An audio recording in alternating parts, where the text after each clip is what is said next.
Chapter 22. What will I become in the next life? After the rally of denouncing the black 6 categories ended, the crowd scattered in all directions. Several among the denounced with no severe crimes charged against them were released to return to their homes for the time being. Tianzhu was still given a certain degree of personal freedom even though he was now further deprived of his teaching qualifications at the school. He walked slowly along the mountain trail toward Yulong School with a pair of heavy feet after standing so long on the platform. In the past it had only taken 1 hour for him to complete the distance of 6 miles between Yulong and Kuma. But this time Tianzhu was so slow with his painful feet that he finished only 1/3 of the distance after 1 hour. He only managed to reach Kaijingshu after the exhausting walk, which instead seemed to be the longest distance he had ever walked in his life. On one side of Kaijingshu had been a very high and steep cliff, and on its other side was a big, flat stone where the passengers usually took a rest after they had a long and tiring walk. Having sat on the stone and taken a rest for a while, Tianzhu was pulled back to reality instead of his illusion world full of trees. Contemplating his 2-decade career at Kuma School, Tianzhu felt a little grief about his life all these years. His diligence and hard work had only resulted in his being branded as a capitalist roader.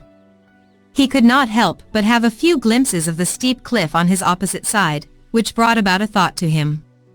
What would be the result if a person sitting here carelessly dropped off the cliff? But that thought only flashed shortly in his mind, and he felt a little scared. He seemed to hear a stronger voice in his conscience alarming him. There are still so many important things waiting for you to complete, and a short mental suffering from being persecuted is only a tiny part in your whole life. You should not do anything stupid just because you were denounced and humiliated by some people who could not tell what's false from truth. He knew he still had his trustful wife, Huizhi, and 3 lovely kids waiting for him under a warm light in Yulong no matter what happened to him at Kuma School. That light in a small, warm room would never turn off until his return while Huizhi was waiting for him under that dim kerosene lamp. He knew his daughter Jing still needed him to help her to fully recover from her poor health caused directly from watching him being criticized at a previous rally. Compared with that first denouncing rally, there was at least one thing in this latest meeting from which he felt a little consolation: none of his kids had seen him this time. Having regained some strength from the rest, Tianzhu tried to rise up to continue his journey back to Yulong, but a sudden severe pain shook him a little. He walked back to that big, flat stone slowly to lie down and spread himself for some more rest.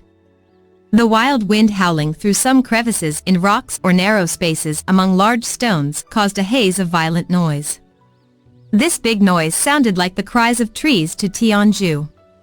Having been mentally tortured through this long afternoon, he became so exhausted that he could not help but fall asleep. He dreamed to have returned to that part of the forest where he had escaped from the bullets 20 years earlier. In a wakeful doze, he seemed to find that the tree was still there, and the several holes to the trunk caused by shots from the Gumingdang police were still clearly visible. A little while later, he dropped into another lethargic sleep. He dreamed that he was visiting the Confucius Cemetery again. While he wandered through the woods, trees waved left and right and backward and forward. They looked like many humans in various walking or standing postures. He had been so impressed with those trees growing up straightly around the cemetery that he took them in his imagination as the 3,000 disciples of Confucius. He seemed to have a hearty dialogue with these sages. He walked from one tree to another and another, murmuring, "Are you Yanhui? Do you still live in that simple alley happily without changing your simple lifestyle? Are you Zhangji? Have you killed a pig just for fulfilling a promise and wanting to build up your son with an honest and true character?" A moment later he dreamed that he himself had become a tree. All of a sudden, many tiny trees came out and crowded around him. These tiny trees walked back and forth, left and right, on the field. Some trees showed appearances of some pupils he used to be highly familiar with. He murmured, "Are you Kuangwa? Are you Ifei? Why do you not speak?" Some trees remained motionless in his dream, and these trees seemed to have also been familiar to him. They looked exactly like those growing in the small trails along which he walked through the dense forest long ago. He had dreamed of that row of old classrooms that he and his colleagues built using their own hands, brick by brick and tile by tile. Those classrooms appeared in his dreams still intact, like they had been newly built, even though they had been completely destroyed by that landslide in 1960. The walls were as white as having been painted recently. He dreamed he was standing on a lectern in the front of a classroom to teach a class to students. Tianju felt he had gone through 1 century in his dream before he woke up with a cold shiver. Damn, it is completely dark. Unexpectedly, he found that a big robe was covering him. Even without light, he could use his simple touch to identify immediately that the robe was the one often worn by the old monk Defy. The same robe had been used for keeping Tianju warm when he had recovered in the temple from the gunshot wound long ago, though it had been much newer then. With a touch of the robe in the darkness, he easily discerned that many patches had been added to it. They had been accumulated one by one over all these years. The temple was less than a half-mile away, and Tianju thought he should go to return the robe first before continuing to head home. He tried to sit up, but a fit of piercing pain in his leg forced him to lie down again. The exhaustion and pain made him quickly fall into another state out of unconsciousness. Half dizzy and half asleep, he felt like he was at the front gate of the temple to return the robe. He spoke to the master in his subconscious. "Master Defy, thank you for your kindness to cover me with your robe. I fell asleep unknowingly while lying on the stone and would have caught a cold without the protection of your robe. You have saved me from a severe cold." Tianju thought the old master did not know that he had been denounced earlier that day at the rally. He did not intend to mention anything other than expressing his gratitude to the respectful old monk. "Oh me to Fuo. Lao Na could only save you physically from your wounds on the body for a short time. Lao Na felt sorry to be incapable of saving you from your pains mentally and psychologically," the master said. A person as smart as Tianju could immediately understand that the monk had known everything that had happened that day. He knew the master was a wise monk, and he humbly took his spiritual depression straightforwardly to the master. "Master Defy, you have known my life and career for a long time and think my life is a total failure, right? I joined the Communist Party almost 20 years ago with my true belief in socialism and communism ideals. I have never shrunk back from my initial revolutionary dream of realizing a peaceful and just society in which all people are equal and can live and work happily. Now they branded me as a capitalism roader and even deprived me thoroughly of all the opportunities to pass knowledge to young children. I have not found I have done anything against my conscience and belief in the oath I took when I joined the party. My bitter experience made me think every individual in the society is only a worthless ant in the big system driven by a huge political machine. Tiny living beings like us have no way to control our own life, future, and destiny. Is it true, my respectable master, that I totally made the wrong choice of joining the party from the beginning?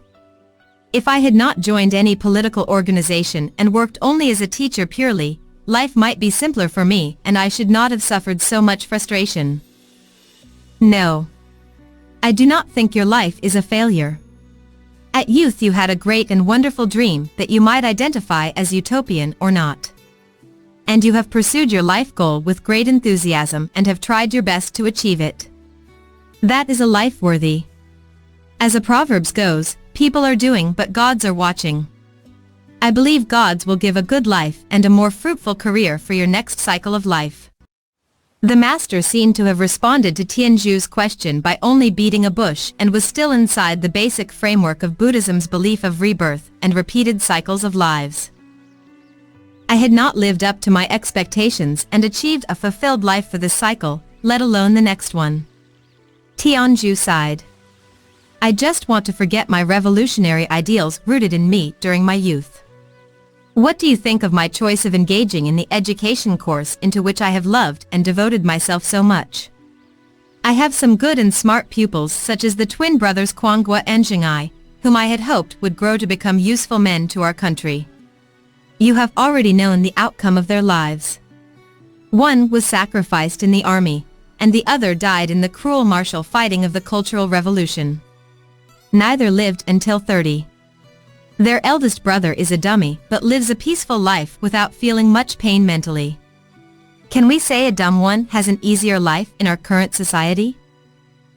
There are many young people of the same age who used to be my pupils and were honest, intelligent, and also full of aspirations in school. But what type of people have they become now? Beating, robbing, and fighting are their whole lives, and all their actions are happening in the name of socialism and revolution.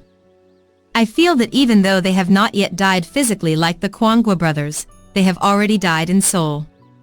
What a pity! So do you think I, as their tutor and an educator, have been totally a failure? President Liu, everyone has his destiny. You can deliver Chinese traditional culture and pass knowledge to your pupils, but you cannot decide their lives and fates and expect they go and follow your hopes.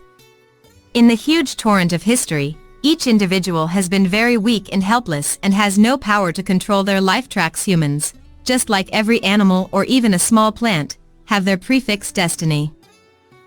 The old monk paused for a while and then continued to expound on his doctrines. Everything has its reason to exist in the world. Take that tree as an example. It first had saved you from being hit by bullets. But years later, when you tried to keep a piece of it for your everlasting memory, it resulted in your being charged with the crime of breaking the movement of the Great Leap Forward. Maybe the fates of you and that tree have been entangled since your former life cycle. Tianzhu thought the secret between him and the tree had been kept only to himself, but this wise monk master seemingly had already learned his whole experience of being criticized in public. He might have even figured out why Tianzhu wanted to pull out that piece of wood from a furnace that was burning red hot. The master's words prompted Tianzhu to think more about himself and his relation to the tree in their previous life cycles. He wondered who he had been and what that tree had been before. He suddenly had a whimsical thought about Buddhism doctrine and asked, "Master Defy, Buddhists believe that lives will repeat themselves cycle by cycle.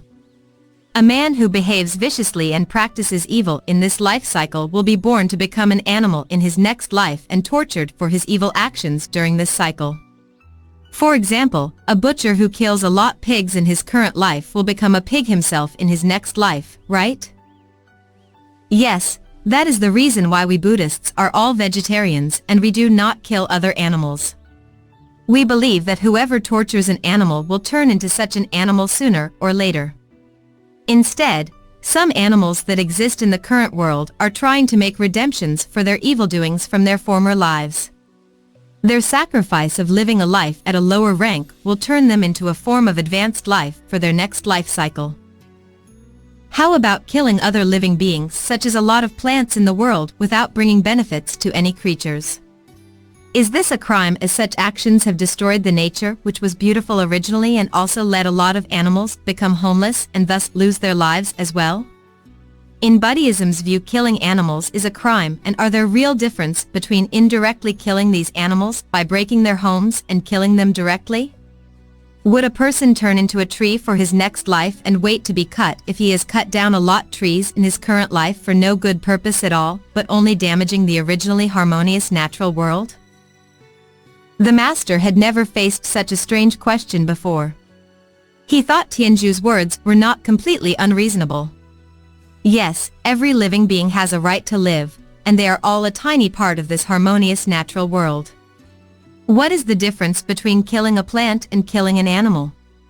As a different form of life, should all trees' lives also be respected instead of being destroyed for no good purpose? While the monk master was meditating, Tianzhu's mind jumped to other whimsical thoughts.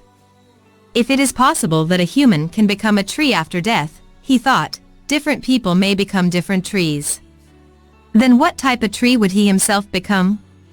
He felt possibly he would become a pine, as he had been so closely associated with many pines in his life. It also seemed to be natural for him to be reformed into a pine. He hoped to be a pine standing high on the ridge of Baiyin Mountain, watching the continuously flowing water in Pingxi River on the left side and the Kuma School on the right side, which had been nestling now among more and more trees through his indefatigable efforts.